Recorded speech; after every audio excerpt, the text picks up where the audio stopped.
So I have a new video equipment and a new laptop,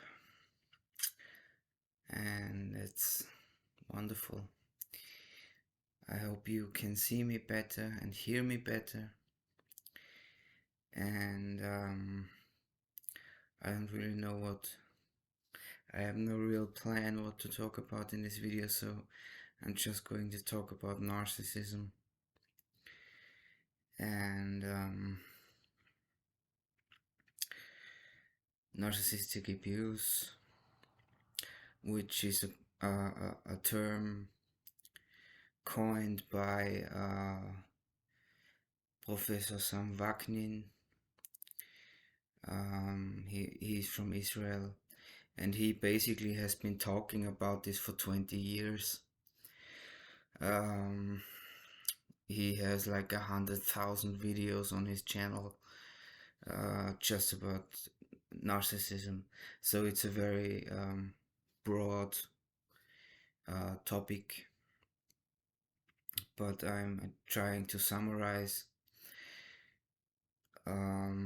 basically what the narcissist is an abused child that, to escape the abuse, has created a false ego that's perfect, omniscient, omnipresent, and um, just perfect in all his ways. But it's just a projection, it's not real.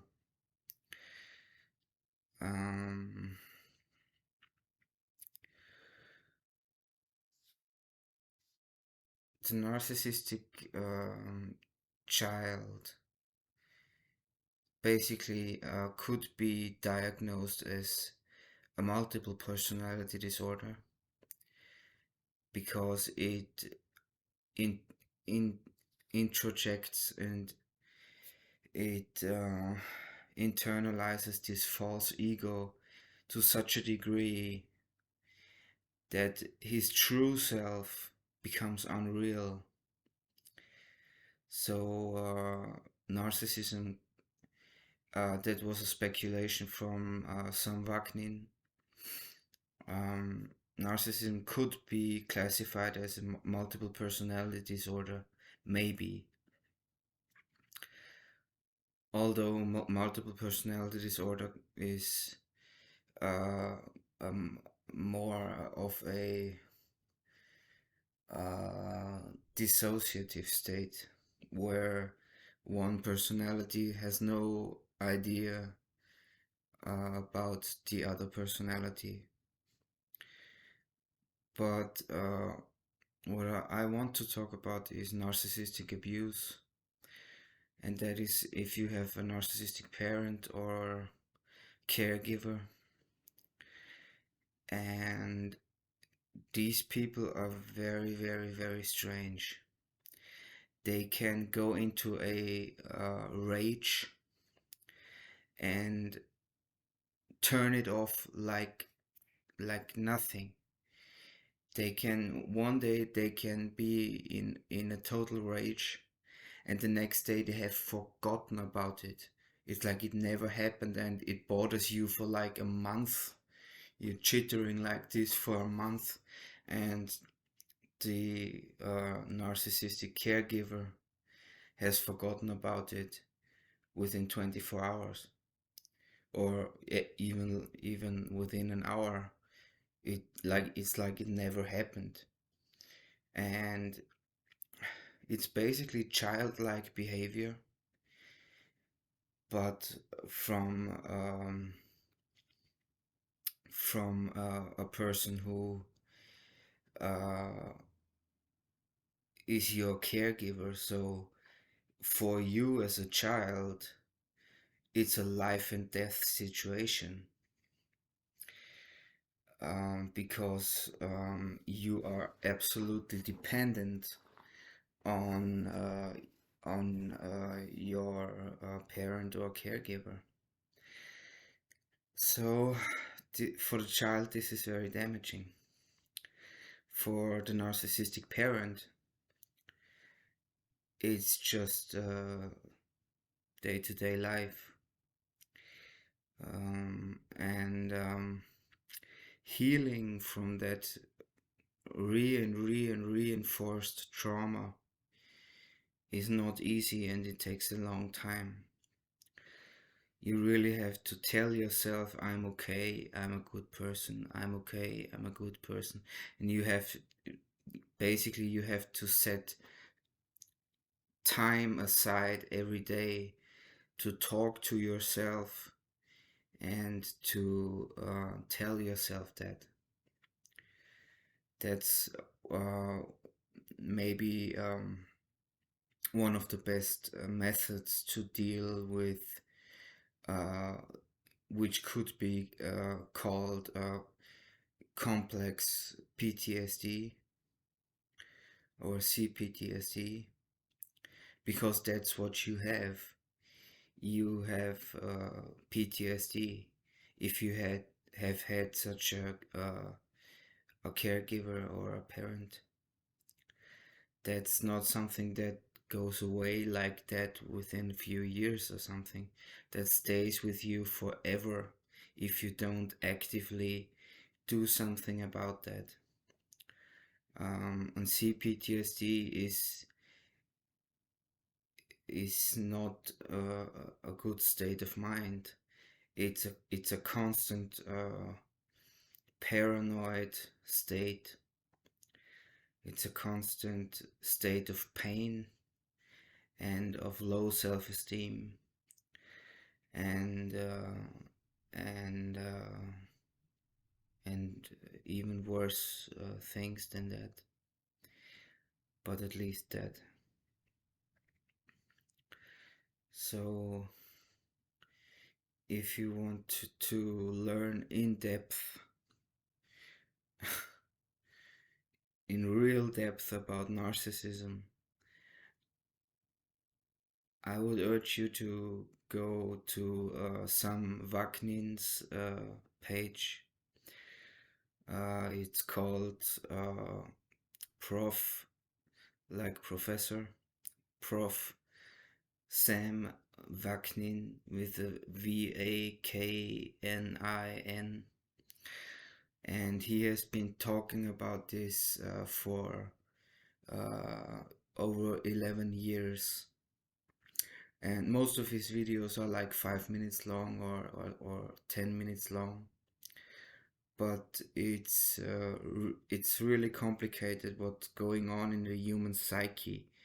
And he's a professor of psychology, and he has narcissism too.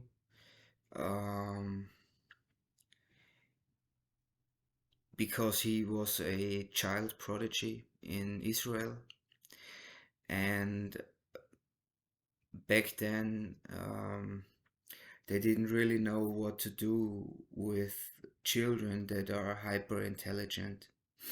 And I think he has an IQ of 186. He was measured 2 times in his life. One time he was 179, and one time he was 186. So that's his IQ. So he was a child prodigy. And what they used to do, or what was the theory back then in the 60s and 70s and so on, was that put these children uh, straight into university as uh, as soon as they are ready um, to go to university, send them to university. So he basically was in university when he was 13 or 14, and he had courses um, on medicine, and they used to do autopsies and abductions, and he used to cut up corpses when he was like 14 years old. So that's his story. And he was a child prodigy on the outside world, in the outside world, but at home he was less than. He was he I think that he had narcissistic parents, and they abused him verbally and physically. So on the outside world, he was a wunderkind, a child prodigy. And at home, he was beaten at and starved. So you can imagine what kind of a schism that creates in your mind. And so he says that he's a narcissist, and that's why he can explain it so in such a good way, because um, um, he lived through that himself. And it's a lot about the cycle of narcissistic relationships, for example, um, which I don't have in uh, in my mind right now. But it's basically, it's a grooming phase. So it's a love bombing phase where you're being love bombed. You're so wonderful. You're the best person. You the best looking. You have the greatest achievements, and so on and so forth. And then comes a devaluing phase where you are devalued. And it's a very long topic, but narcissistic abuse is really, really, really emotionally draining, and really, really hard to live through it, especially if you're a child and you cannot flee from that situation. If you're in a narcissistic romantic relationship, at least that's also very, very, very hard, because narcissists are basically stalkers. They stalk you, they hoover you, they can't let an ex go, and so on and so forth. But that's way better than being completely delivered to um, a narcissistic caregiver, because then you cannot flee and you cannot abandon all relations with this person. That's not possible. So I think I ranted a little bit about narcissism, and I'm going to stop the video now. Thank you for listening, and good evening.